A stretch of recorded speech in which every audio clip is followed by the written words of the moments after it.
In this video, you will learn how to create a fraction model interactive response question.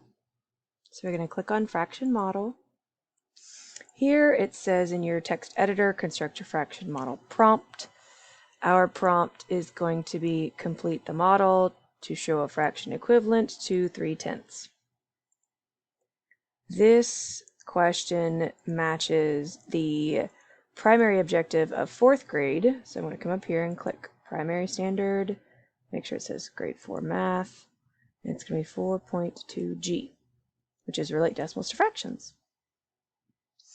And then I'm going to give more specific instructions for my students on how to complete this, since it is a new type of question and they may not have had a chance to play around with it.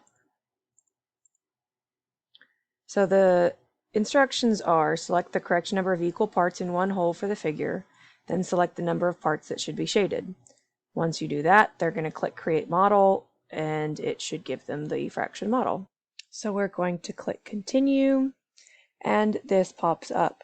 If, for some reason, as you're trying to create this, when you come over to this page and this part does not show up, go up to the top of your internet website browser and click refresh and try it all over again.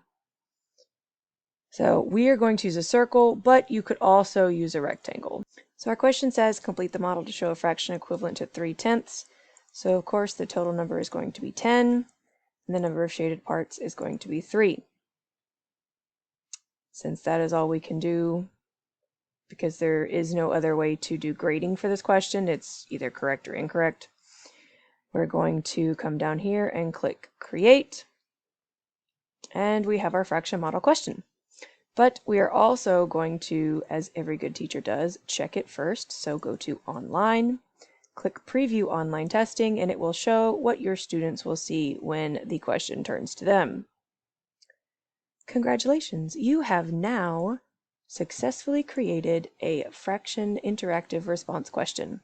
Thanks for watching.